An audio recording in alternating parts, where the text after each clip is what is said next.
बूढ़ी अम्मा ने जो नंदिनी के बारे में बताया था उसे याद करते हुए मंदिर में बैठी यति जम सी गई थी। सब कुछ उसकी आंखों के सामने वीडियो की तरह चलने लगा था। जब नंदिनी मुझे पहली बार मिली तो उसे मैं देखती ही रह गई। ऐसे लग रहा था जैसे कोई अप्सरा मेरे सामने आ गई हो। उसके कमर तक लहराते काले बाल, रंग ऐसा जैसे दूध में केसर घुला हो, दांत जैसे मोती और बातें जैसे कोई कानों में मिश्री घोल रहा हो। अब आगे मैं तुम्हें वो कहानी सुनाऊंगी जो नंदिनी ने मुझे बताई थी। नंदिनी जल्दी करो, गौरी पूजा का मुहूर्त बीता जा रहा है, फिर बारात आ जाएगी और हम लोग मंदिर से ही नहीं लौट पाएंगे। बस आ रही हूँ। नंदिनी अपनी सहेलियों के साथ गौरी पूजन के लिए मंदिर के लिए निकल गई। वहां जाकर उसने अपनी सहेलियों के साथ गौरी पूजा की और परिक्रमा करने अकेले ही मंदिर के पीछे चली गई। जैसे ही नंदिनी मंदिर के ठीक पीछे पहुंची, किसी ने अचानक उसका मुंह दबोच लिया। उसके बाद नंदिनी को होश नहीं रहा कि वो कहां है। उसे जब होश आया तो वो किसी अंधेरे सीलन भरे बदबूदार कमरे में थी। जैसे ही उसे होश आया तो उसे लगा जैसे उसका सिर बहुत भारी हो रहा हो। मेरा सिर, ये मैं कहाँ हूँ? जब उसे अपने चारों तरफ सिर्फ अंधेरा ही दिखाई दिया तो वो घबरा गई और दरवाजा टटोलते हुए उसके पास आ पहुंची। बेबसी से वो दोनों हाथों से दरवाजे को पीटने लगी। दरवाजा खोलो, कोई है? दरवाजा खोलो। लगभग 15 मिनट लगातार चिल्लाने के बाद भी जब किसी ने दरवाजा नहीं खोला तो नंदिनी थक कर वहीं जमीन पर बैठकर रोने लगी। थोड़ी देर बाद उसे जब कुछ आहट सुनाई दी तो वो खुश हो गई। लगता है कोई आ रहा है, वो मुझे जरूर बाहर निकाल लेगा। तभी थोड़ा सा दरवाजा खुला। नंदिनी जल्दी से उठकर दरवाजे के पास आ गई। उस आदमी ने नंदिनी को धक्का दिया और दरवाजा बंद करके वापस चला गया। भैया दरवाजा खोलो, भैया दरवाजा खोल दो, मुझे यहाँ डर लग रहा है, मुझे यहाँ से बाहर आना है भैया। बहुत देर चिल्लाने के बाद भी जब वो आदमी वापस नहीं लौटा तो नंदिनी थक हार कर फिर से जमीन पर बैठ गई। अब नंदिनी को थोड़ा बहुत अंधेरे में भी दिखने लगा था। उसने देखा कि एक प्लेट में थोड़ी सी सब्जी रोटी रखी हुई है। उसे देखकर नंदिनी को अपने घर के 56 भोग याद आ गए और उसकी आंखों से आंसू बहने लगे। हे भगवान, ये मैं कहाँ आ गई हूँ? कोई तो मुझे यहाँ से बाहर निकालो। अगले दिन जब नंदिनी के कमरे का दरवाजा खुला तो उसने देखा एक आदमी अंदर आया। बाहर से आती रोशनी में जब उसने उस आदमी की शक्ल देखी तो वो हैरान रह गई। अमरेंद्र, तुम मुझे यहाँ क्यों लेकर आए हो? अमरेंद्र ने अंदर जाकर नंदिनी का हाथ पकड़ लिया। चलो, तुम्हें यहाँ से बाहर ले जाने आया हूँ। मैं खुद से चली जाऊंगी। इतना बोलकर नंदिनी दरवाजे से बाहर निकल गई, लेकिन उसे ये समझ नहीं आ रहा था कि वो कहाँ जा रही है। अब कहाँ जाऊँ? उस तरफ से कुछ आवाजें आ रही है। हाँ, वहीं चली जाती हूँ। उसे जहाँ ठीक लगा वो भागती चली गई, लेकिन जब वो अचानक एक बड़े से हॉल में पहुंची तो झिझक कर खड़ी हो गई। वहां बहुत से लोग मौजूद थे। उनमें से कुछ शराब पी रहे थे, कुछ सिगरेट पी रहे थे और कुछ आपस में बातें करते हुए ठहाके लगा रहे थे। नंदिनी बीचों बीच खड़ी हुई बाहर जाने का रास्ता ढूंढ रही थी। तभी अचानक से उसके ऊपर एक बड़ी सी स्पॉटलाइट की रोशनी पड़ी और उससे बचने के लिए अपने हाथों से उसने आंखें बंद कर ली। हे भगवान, मैं ये कहाँ आ गई? मुझे निकालो यहाँ से। लेकिन जब उसने अपने आसपास के मर्दों की हवस भरी आवाजें सुनी तो धीरे धीरे अपनी आंखों को खोला और पाया कि वो हॉल के बीच में बने हुए चबूतरे पर खड़ी है और हवस के भूखे भेड़िए उसे चारों तरफ से देख रहे हैं और गंदी गंदी भाषा में उसे अपने पास बुला रहे हैं। तभी उसे अमरेंद्र की आवाज सुनाई दी, जो कि उसके बिल्कुल पास खड़ा हुआ था। तो भाइयों, एक बार लड़की को अच्छे से देख लो और फिर बोली शुरू की जाए। अमरेंद्र, तुम घटिया इंसान है, ये तो मुझे पता था, पर इतना नीच निकलेगा ये नहीं सोचा था। नंदिनी की बात सुनकर अमरेंद्र अपने गंदे दांत निकालते हुए हंस पड़ा और नंदिनी के पास आकर उसका हाथ पकड़ लिया। तो अब सोच लो मेरी रानी। अमरेंद्र की ये बात सुनकर पूरे हॉल में ठहाके गूंजने लगे। तभी अमरेंद्र ने उसका हाथ पकड़कर नंदिनी को एक गोल चक्कर में घुमा दिया। जब नंदिनी ने एक झटके के साथ अपना हाथ छुड़ाया तो अमरेंद्र ने अपनी पूरी ताकत से एक थप्पड़ उसके गाल पर दे मारा, जिससे वो जमीन पर गिर पड़ी और उसके होठों से खून निकल आया। उसके बाद अमरेंद्र ने नंदिनी का हाथ पकड़कर उसे उठाते हुए फिर से भीड़ की तरफ रुख किया। हाँ तो भाइयों, हुस्न के कद्रदानों, दीवानों, बोली शुरू की जाए। 10,000। थू, 10,000? 10,000 में तो इसके कपड़े भी छूने को ना मिलेंगे। अरे भाई, लाइट का फोकस बढ़ाओ, लोगों को ढंग से दिखाई नहीं दे रहा है। फिर अमरेंद्र ने नंदिनी के शरीर पर से उसका दुपट्टा पकड़कर खींच दिया। नंदिनी अपने दोनों हाथों से अपने शरीर को छुड़ाने की कोशिश करने लगी।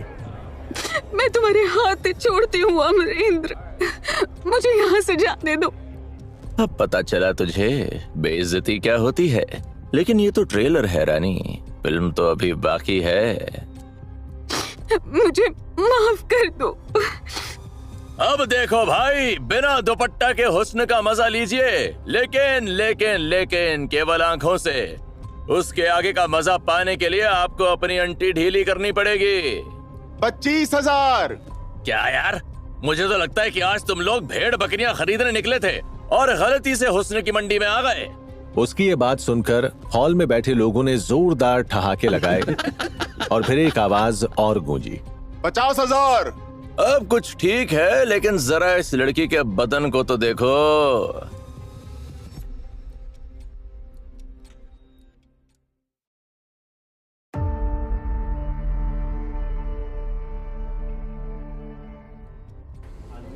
अमरेंद्र के डायलॉग से पूरे हॉल में सनसनी मच गई और अगली बोली लगी पूरे 1 लाख की।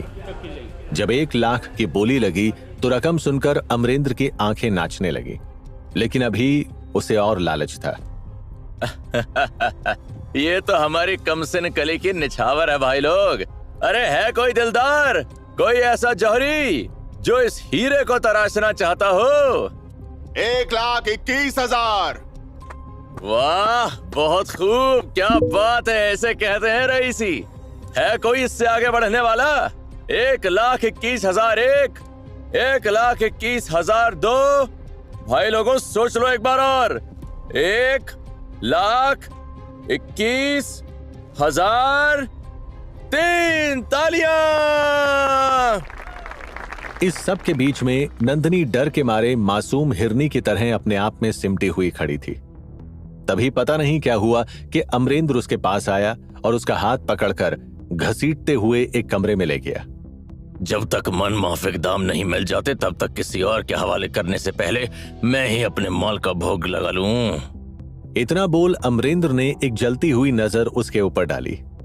ये कटखनी बिल्ली है, इसका पहली बार है तो हो सकता है नखरे ज्यादा दिखाए। इसे सीधे रास्ते पर लाने में मेहनत करनी पड़ेगी। कुछ सोच अमरेंद्र थोड़ी देर के लिए कमरे से बाहर आ गया। नंदिनी का मन किसी अनहोनी की आशंका से डूब रहा था, लेकिन उसके पास कोई और रास्ता ही नहीं था। कुछ मिनट बाद अमरेंद्र कमरे में आया और अंदर से दरवाजा बंद कर लिया। अमरेंद्र ने कुछ ऐसा कहा जिसे सुनकर अपमान से नंदिनी का रोम रोम सुलग उठा। उसने अमरेंद्र का कॉलर पकड़ लिया और उस पर घूंसे बरसाने लगी, जिसका अमरेंद्र पर कोई असर नहीं हो रहा था। उसने नंदिनी को एक गंदी सी गाली दी। साली, इतनी ही गर्मी चढ़ी है तो बिस्तर में दिखाना। नंदिनी की आंखों से आंसुओं की धार लग गई और नंदिनी को रोता देखकर अमरेंद्र को बहुत तेज गुस्सा आ गया। वो उठा और उसने पूरी ताकत से उसके गाल पर एक थप्पड़ मारा, जिससे नंदिनी खुद को संभाल ना सकी और बिस्तर पर गिर पड़ी। फिर अमरेंद्र ने उसे उसके बालों से पकड़ा और घसीटते हुए बाथरूम में ले गया। वहां पर जबरन उसके कपड़े उतारने की कोशिश करने लगा और जब नंदिनी ने विरोध किया तो उससे मारपीट की। अपनी इज्जत को बचाने के लिए पिटते पिटते नंदिनी बेहोश हो गई।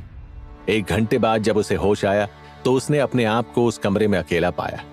आसपास देखने पर उसे खून से सनी हुई सफेद चादर दिखाई दी और उसे देखकर वो पूरी ताकत से चीख चीख कर रोने लगी।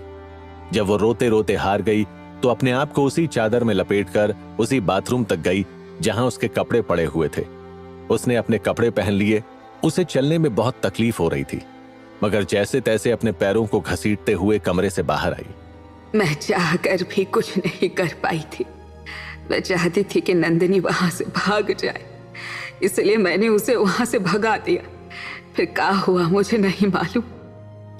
याद है तो बस इतना शाम को जब अमरेंद्र वापस आया था, वो गुस्से से तमतमा रहा था और उसने आकर मुझे बहुत मारा। फिर वो कहाँ गया, क्या हुआ, कुछ नहीं मालूम।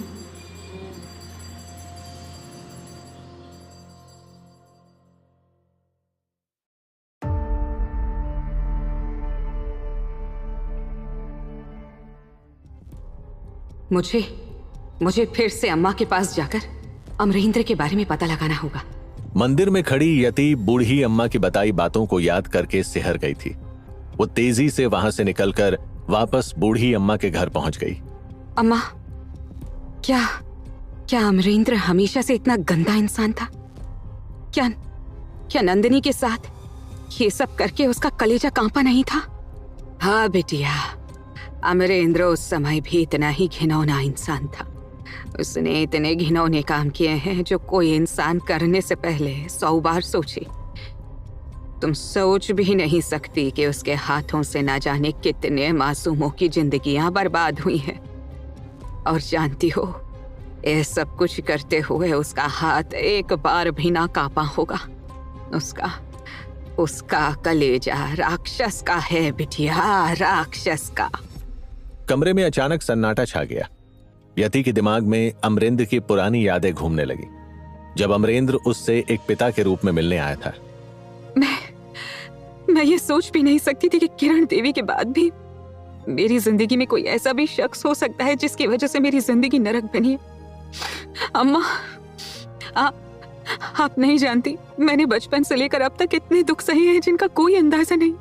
अभी भी मैं अपनी जिंदगी के सुकून के पल जीने के लिए इस गांव में आई थी, लेकिन मेरी फूटी किस्मत मेरा पीछा करती हुई यहाँ तक आ पहुंची। अमरेंद्र इस गांव में भी आ गया। यति को रोता देखकर बूढ़ी अम्मा ने आगे बढ़कर यति को अपने सीने से लगा लिया। यति बिटिया, जिंदगी ऐसी ही होती है। जीवन के सुख दुख हमारे हाथों में नहीं होते बिटिया, बल्कि हमारे आसपास के लोगों के हाथों में होते। और भगवान जिन लोगों को हमारे आसपास रहने को भेजता है, हमें उन्हीं लोगों के साथ रहना पड़ता है बिटिया। यही नियम है बिटिया। हाँ माँ, आप सही कह रही हैं। मेरी जिंदगी मेरे आसपास के लोगों ने ही तबाह की है, लेकिन मैं इस बात पर बहुत खुश हूँ कि मेरी जिंदगी में एक ऐसा शख्स भी है जो मेरी हर मुसीबत के सामने सीना तान कर खड़ा हो जाता है। मैं बहुत खुशकिस्मत हूँ कि मेरी जिंदगी में भैरव है। अगर मेरी जिंदगी में भैरव ना होता तो ना जाने मैं भी नंदिनी की तरह कब की। यति अपनी बात पूरी भी नहीं कर पाई थी कि तभी बूढ़ी अम्मा ने अपनी उंगलियां उसके होठों पर रख दी। ना बेटा ना, ऐसी बात मत बोल। नंदिनी के साथ जो गुजरा, भगवान ना करे किसी और के साथ भी गुजरे। पर बेटा, ये भैरव कौन है? वो तुम्हारे पति का नाम भैरव है का? हालांकि बूढ़ी अम्मा ने यति को कई बार भैरव के साथ देखा था, लेकिन वो भैरव का नाम नहीं जानती थी। पर जैसे ही यति ने हाँ में सिर हिलाया, वैसे ही अचानक बूढ़ी अम्मा के चेहरे पर डर के भाव आ गए। मेरे पति का नाम भैरव है काकी? का? बूढ़ी अम्मा के इस रिएक्शन को देखकर यति हैरान रह गई। वो समझ ही नहीं पा रही थी कि आखिर भैरव का नाम सुनते ही बूढ़ी अम्मा उसे इस तरह क्यों देखने लगी। लेकिन तभी अचानक बूढ़ी अम्मा ने अपना चेहरा दूसरी तरफ कर लिया और बात बदलने की कोशिश करती हुई कुछ और ही बोलने लगी। जानती हो बिटिया, मैं क्या बोल रही थी, मैं भूल गई। हाँ बिटिया, मैं नंदिनी के साथ साथ कितनी लड़कियों की नीलामी की गवाह हूँ कि क्या कहूँ। इस दुनिया में खूबसूरत होना भी एक गुनाह ही है बिटिया। ये अमरेंद्र और वो प्रधान सालों से इस गंदे धंधे को चला रहे हैं। अमरेंद्र और उस प्रधान का तो दिल पत्थर हो चुका है। वो लोग पैसे के लिए बिना कुछ सोचे समझे, बिना किसी की शर्म के कुछ भी कर सकते हैं बिटिया, कुछ भी। यति को बूढ़ी अम्मा का ये बर्ताव कुछ अजीब लग रहा था, लेकिन उसने कुछ नहीं कहा। वो बस चुपचाप उनको देखती रही, जबकि यति को शांत देख बूढ़ी अम्मा भी अपनी गहरी सोच में डूब गई। भैरव,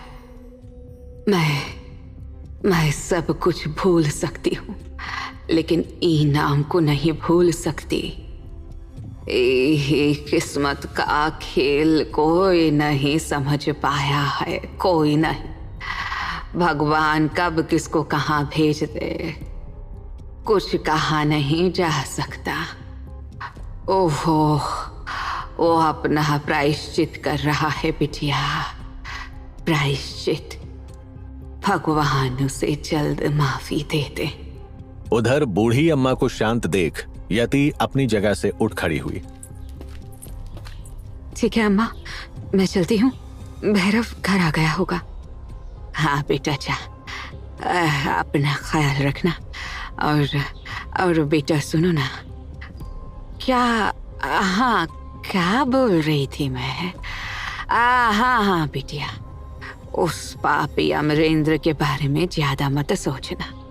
उस पापी ने जो किया उसकी सजा उसे भगवान एक ना एक दिन जरूर देंगे। देखना, मरने के बाद भी उसकी आत्मा को कभी शांति नहीं मिलेगी। यति वहां से जाती हुई एकदम शांत थी, लेकिन जैसे ही फिर से अमरेंद्र का नाम उसके कानों में पड़ा, उसकी सांसें तेज हो गईं। अमरेंद्र ने जो कुछ किया था उसके बाद यति सिर्फ भगवान की सजा पर निर्भर नहीं रह सकती थी। अमरेंद्र के बारे में सोचकर ही उसकी आंखों में बदले की आग जलने लगी। उसके दिल में अब सिर्फ एक ही फीलिंग बची थी, इंसाफ और बदला। नहीं अम्मा, अब बहुत हो चुका। अब मैं भगवान के भरोसे नहीं बैठने वाली। क्या पता भगवान खुद मेरे भरोसे बैठे हों। मैं अमरेंद्र और उसके जैसे बाकी दरिंदों को नहीं छोड़ूंगी, जिनकी वजह से मेरी माँ की जिंदगी बर्बाद हुई, जिनकी वजह से ना जाने कितनी लड़कियों ने जिंदगी के बजाय मौत को गले लगाना पसंद किया। उन जैसे लोगों को सजा जरूर मिलेगी अम्मा, जरूर मिलेगी। यति के चेहरे से ऐसा लग रहा था कि अब वो किसी भी हाल में अमरेंद्र को नहीं छोड़ेगी, और उसके इस दृढ़ निश्चय को देख बूढ़ी अम्मा की आंखों में दुख और चिंता के भाव आ गए। माँ, कौन माँ? तुम किसकी बात कर रही हो और तुम रो क्यों रही हो? कौनो बात है का बिटिया? तुम्हारे पति से झगड़ा हुआ का तुम्हारा बिटिया? चलो मुझे लेकर चलो, अभी बताती हूँ तुम्हारे पति को। लेकिन ये तुम्हारा ये चेहरा ये देखा देखा सा लगता है, याद नहीं आ रहा कहाँ देखा है। यति ने अपने जज्बातों को काबू किया और प्यार से बूढ़ी अम्मा को देखा। वो एक बार फिर से सब कुछ भूल चुकी थी। यति ने उन्हें कुछ याद दिलाने की कोशिश नहीं की और तुरंत सख्त कदमों से वहां से चली गई। यति धीरे धीरे अपने घर में दाखिल हुई। हालांकि उसने बूढ़ी अम्मा को अपना फैसला सुना दिया था कि वो अपनी माँ को इंसाफ जरूर दिलवाएगी, लेकिन वो समझ नहीं पा रही थी कि आखिर वो ये करेगी कैसे। उसके चेहरे पर चिंता और उलझन के भाव साफ नजर आ रहे थे। उसकी चाल में एक अजीब सा भारीपन था और वो अपने आप में खोई हुई थी। मुझे ये सोचकर भी शर्म आती है कि मैं एक ऐसे दरिंदे की बेटी हूँ जिसने इतने सारे पाप किए हैं, लेकिन कुछ भी हो, मुझे अमरेंद्र को उसके किए की सजा दिलवानी ही होगी। लेकिन ये मैं आखिर करूंगी कैसे? यहाँ तो प्रधान और ना जाने गांव के कितने लोग अमरेंद्र के साथ होंगे। यति खुद को एक भंवर में फंसा हुआ पा रही थी। वो जानती थी कि अमरेंद्र सालों से इस घिनौने काम को करता आ रहा है, लेकिन इस गांव में रहते हुए अमरेंद्र को सजा दिलवा पाना कोई आसान काम नहीं था। मुझे कुछ ऐसा करना होगा जिससे गांव वाले प्रधान के पक्ष में खड़ा होना ही बंद कर दें, क्योंकि अगर वो प्रधान कुछ नहीं कर पाता है तो समझो कि अमरेंद्र भी कुछ नहीं कर पाएगा। लेकिन आखिर करूं क्या? क्या भैरव को अमरेंद्र की सारी सच्चाई बता दूं? यति जानती थी कि अगर उसने भैरव को अमरेंद्र के किए के बारे में बता दिया तो भैरव उसे पाताल से खोजकर मार डालेगा। लेकिन वो इस बात को लेकर उलझन में थी कि अगर भैरव ने इन सब पचड़ों में पड़ने से मना कर दिया तब फिर वो खुद भी कुछ नहीं कर पाएगी। वो अपने पेट में धीरे से हाथ सहलाती हुई खुद से बातें करने लगी। नहीं, मैं भैरव को नहीं बता सकती, खासकर इस हालत में तो बिल्कुल भी नहीं। वो इस हालत में अमरेंद्र के साथ कुछ भी करने से मना कर देगा।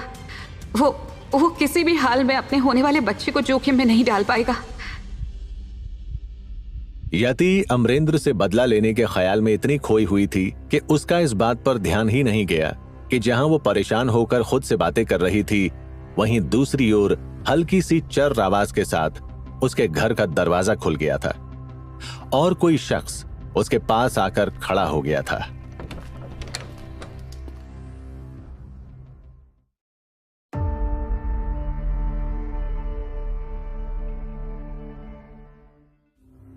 यति अपने आप में इतनी खोई हुई थी कि वो अपने पीछे खड़े शख्स से पूरी तरह से अनजान थी। उसके पीछे खड़ा शख्स गौर से यति को देखते हुए अपने आप में बुदबुदाए जा रहा था। ये गुड़िया को क्या हुआ है? ये किससे बात कर रही है? दरअसल यति के पीछे खड़ा शख्स कोई और नहीं बल्कि भैरव था। वो काम से घर लौट आया था, लेकिन घर आते ही यति को इस हाल में देखकर उसकी आंखों में चिंता के भाव आ गए। उसने यति को इतना परेशान पहले कभी नहीं देखा था कि वो अपने आप से बात करने लगे। वो धीरे धीरे यति के पास आया और धीरे से उसके कंधे पर हाथ रख दिया। गुड़िया, तुम इतनी परेशान क्यों हो? क्या हुआ? सब ठीक तो है? अचानक भैरव की आवाज सुनकर यति चौंकती हुई पीछे मुड़ी। उसने जैसे ही भैरव को अपने सामने देखा, वो हड़बड़ाकर थोड़ा पीछे हट गई। उसके चेहरे पर उलझन के भाव साफ झलक रहे थे और वो मन ही मन इस बात को लेकर डर रही थी कि कहीं भैरव ने उसकी सारी बातें सुन तो ना ली। वो भैरव से आंखें मिलाने से बच रही थी, जबकि यति के इस हाव भाव को देखकर भैरव अचानक से गंभीर हो गया। क्या हुआ गुड़िया? तुम ठीक तो हो? यति की आंखों में हल्की सी नमी थी, लेकिन भैरव को सवाल करता देखकर वो अपने आंसू छिपाने की कोशिश करने लगी। क्या बात है गुड़िया? तुम कुछ बोल क्यों नहीं रही? भैरव की आंखों से यति का उदास चेहरा छिप नहीं पाया था। वो समझ चुका था कि यति कुछ तो छिपा रही है, लेकिन वो ये भी जानता था कि उसकी ये हालत यति के लिए और उन दोनों के आने वाले बच्चे के लिए ठीक नहीं है। वो बार बार यति से सवाल करता रहा, लेकिन यति चुप थी, मानो किसी गहरे सदमे में डूबी हो। यति, देखो, इस हालत में तुम्हारा इस तरह परेशान होना ठीक नहीं है। तुम जानती हो मेरे लिए तुम्हारा और हमारे बच्चे का ख्याल रखना सबसे जरूरी है। बताओ, क्या बात है? भैरव के बार बार पूछने पर यति की सांसें भारी होने लगी थी। वो अभी भी इस उलझन में थी कि भैरव को सच बताए या ना बताए। उसकी आंखों से आंसू छलकने लगे थे। हालांकि वो इस बार भी उन आंसुओं को रोकने की कोशिश करती हुई भैरव से सब छिपाने की कोशिश कर रही थी। उधर भैरव ने जब यति की आंखों में आंसू देखे, तब उसने आगे बढ़कर प्यार से उसे अपने सीने से लगा लिया और प्यार से उसके बालों को सहलाने लगा। भैरव की आंखों में यति के लिए चिंता और गहरा प्यार साफ झलक रहा था। मन ही मन वो समझ चुका था कि यति उससे कुछ बहुत ही बड़ी बात छिपा रही है, लेकिन वो ये भी जानता था कि यति के इस हाल में उसे कोई तनाव ना लेने देना भी उसकी ही सबसे बड़ी जिम्मेवारी है। देखो गुड़िया, तुम मुझसे कुछ भी छिपाओगी तो मुझे अच्छा नहीं लगेगा। तुम जानती हो ना, हम दोनों एक साथ हैं और तुम्हारी तकलीफ मेरी भी तकलीफ है। जो भी बात है ना गुड़िया, तुम मुझे बताओ। तुम जानती हो ना, इस हालत में तुम्हें इतना परेशान नहीं होना चाहिए, और अगर तुमने मुझे कुछ नहीं बताया तो देखना, मैं भी रोने लगूंगा।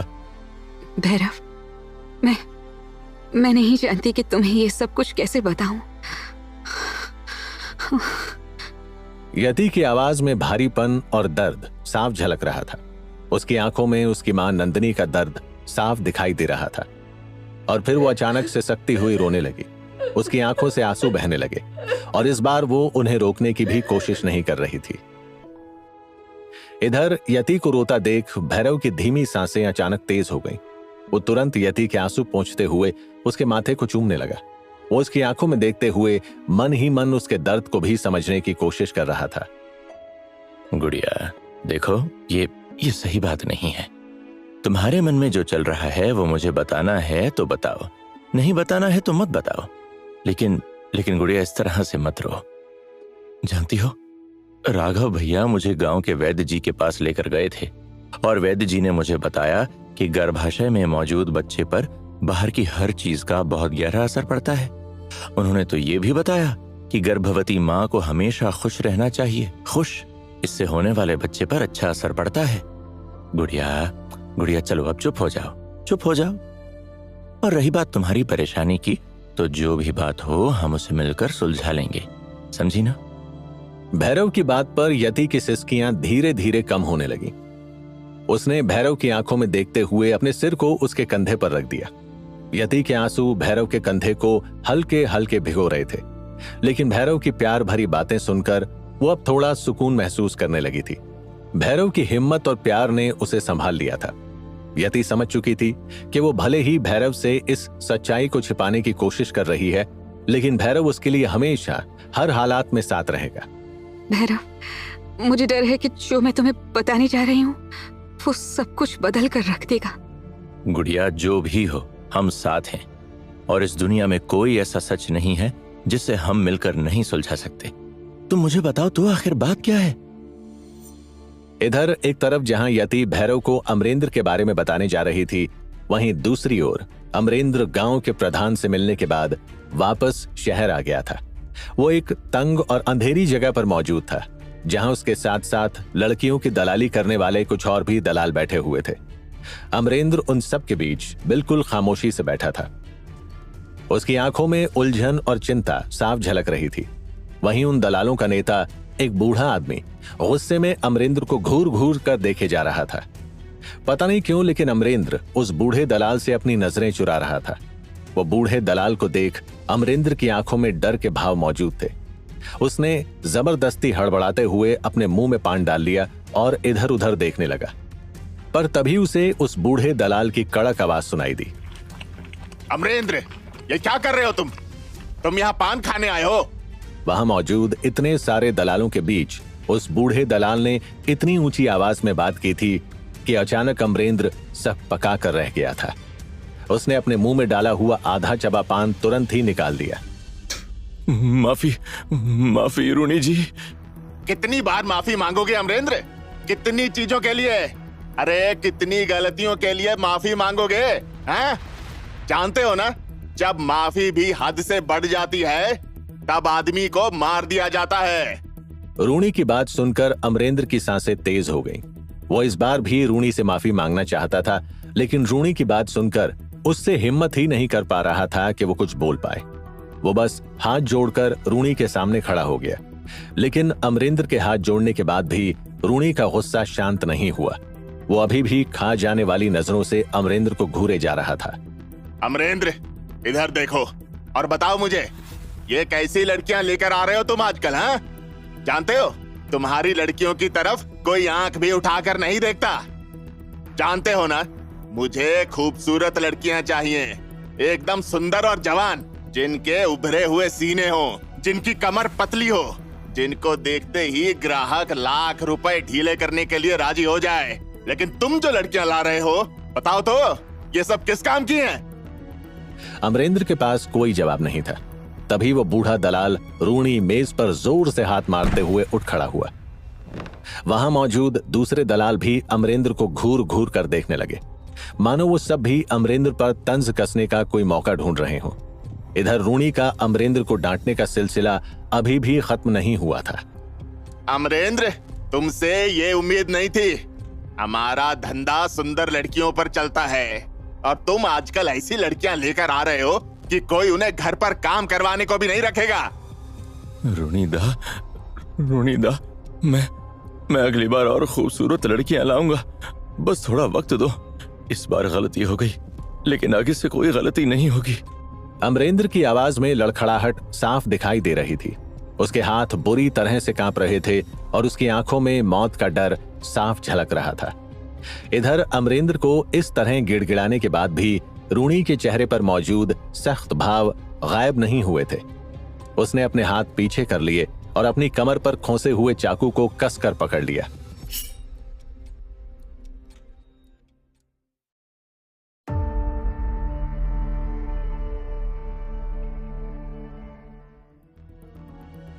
अचानक रूनी ने अपने पीछे छुपा चाकू निकालकर अमरेंद्र की गर्दन पर रख दिया। वहां मौजूद बाकी दलालों ने भी उसे चारों तरफ से घेर लिया।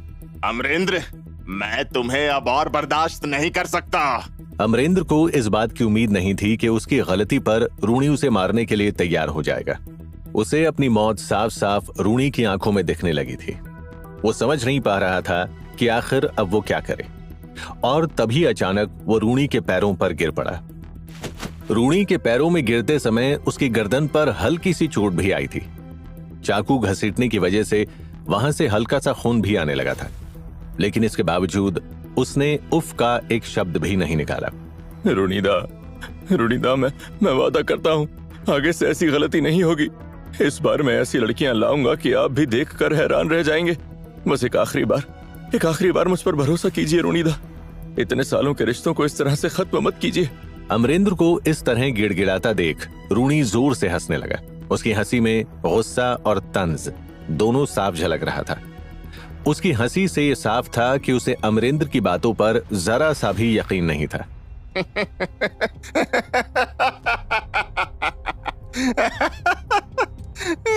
ऐसी लड़कियां लाओगे जिन्हें मैं भी देखकर हैरान रह जाऊं? हाँ। देख अमरेंद्र, तू पिछले कितने महीनों से यही बात कह रहा है कि अच्छी लड़कियां लाएगा, पर तू हर बार बेकार लड़कियां लेकर आता है। ऐसी बेकार लड़कियां जिनका इस धंधे में कोई काम नहीं है। और पिछली बार की बात बताऊं, लड़कियों के नाम पर तूने मुझे किन्नर पकड़ा दिया था। रुनीदा, दादा, ये मुझे भी नहीं पता था कि वो लड़की नहीं बल्कि एक किन्नर है। लेकिन रुनीदा, मुझे एक आखिरी मौका दो। मैं वादा करता हूँ इस बार सब कुछ सही होगा। मैं ऐसी लड़कियां लाऊंगा जो यहाँ मौजूद बाकी सभी दलालों से बेहतर होंगी। अमरेंद्र की आवाज में हताशा और डर साफ झलक रहा था। वहीं रूनी उसे दया भरी नजरों से देखे जा रहा था। वहां मौजूद बाकी के दलाल भी अमरेंद्र पर फब्तियां कस रहे थे, जबकि अमरेंद्र की हालत अब बद से बदतर होने लगी थी। आखिरी मौका? हाँ ठीक है अमरेंद्र, मैं तुझे एक आखिरी मौका देता हूँ। अगली बार हमारे सामने तभी आना जब सच में तुम्हारे पास दिखाने लायक कुछ हो। लेकिन अगर तुम अगली बार मेरे पास आने की बजाय कहीं भाग गए तो याद रखना, मेरे आदमी तुम्हें ढूंढकर खत्म कर देंगे। चलो अब निकलो यहाँ से। रूनी की धमकी सुनकर अमरेंद्र ने डरते हुए उसके पैर छुए और धीरे धीरे वहां से बाहर निकल गया। अमरेंद्र की आंखों में अभी भी डर साफ झलक रहा था। उसने गली से बाहर निकलते ही अपने हाथ में पकड़ा पान फेंक दिया और अपनी जेब से सिगरेट निकालकर उसे जलाने की कोशिश करने लगा, लेकिन उसके हाथ डर से बुरी तरह कांप रहे थे। उस पर मौत का डर इस तरह से हावी हो गया था कि वो सिगरेट जला ही नहीं पा रहा था। अमरेंद्र का दिमाग अब पूरी तरह से उलझ चुका था। वो जानता था कि अगर उसने रूनी से किया हुआ वादा पूरा नहीं किया तो उसका मरना तय है। अब क्या करूं मैं?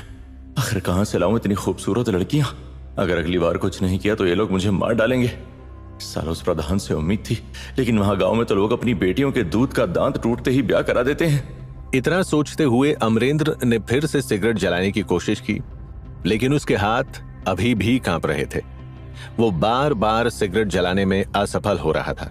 उसने गुस्से में उस सिगरेट को वहीं मसलकर फेंक दिया और गाड़ी के बोनेट पर जोर से लात मारते हुए अपनी गाड़ी में बैठ गया। क्या करूं, कुछ समझ नहीं आ रहा। प्रधान के गांव से लड़कियां लाऊं तो ये रूनी मुझे खड़े खड़े मार देगा, लेकिन मेरे पास प्रधान के अलावा और कोई दूसरा रास्ता भी नहीं है। मुझे प्रधान के गांव ही वापस जाना होगा। वही मेरे लिए कुछ ऐसा इंतजाम कर सकता है जिससे रूनी खुश हो जाए। मुझे उसी की मदद लेनी होगी।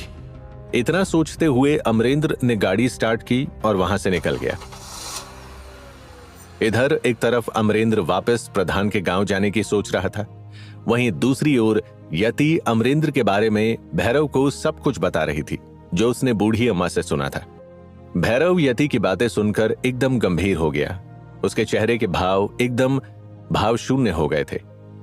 वो बस किसी जिंदा लाश की तरह यति को एकटक सा ऐसे देख रहा था जैसे यति न होकर अतीत का एक आईना हो। वो समझ ही नहीं पा रहा था कि आखिर उसकी बातों का क्या जवाब दे। तभी उसे फिर से अपने कानों में यति की सिसकी भरी आवाजें सुनाई दी। बोलो भैरव, साथ दोगे ना मेरा? बोलो, मेरी माँ को न्याय दिलाओगे ना?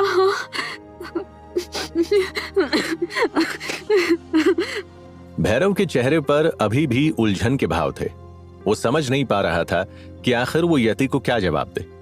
तभी अचानक उसने जैसे ही यति की हालत पर ध्यान दिया, वैसे ही बुरी तरह से चौंक गया। भैरव ने देखा कि यति का बदन तेज बुखार से तपने लगा था।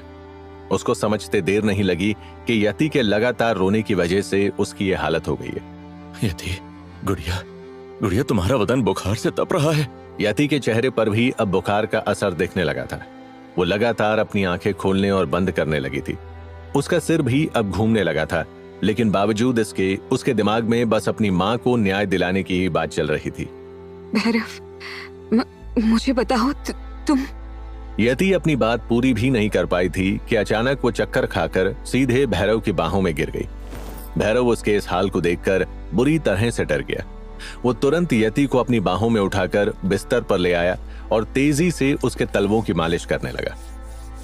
मैं बोल रहा था कि इतना ज्यादा परेशान मत हो, लेकिन नहीं, ये मेरी सुनती कहाँ है। यति की हालत पर भैरव बुरी तरह से परेशान था। वो उसके पैरों की मालिश करते हुए उसके सिर पर पानी से भीगा हुआ कपड़ा रखने लगा और थोड़ी देर बाद घर का दरवाजा बंद करके बिना कुछ खाए पिए दौड़कर वैद्य जी के पास दवा लेने के लिए निकल गया। यति घर में अकेली थी, इसीलिए वो दौड़ता हुआ वैद्य जी के पास गया था और फिर जल्दी से हड़बड़ाकर दौड़ता हुआ वापस भी आ गया।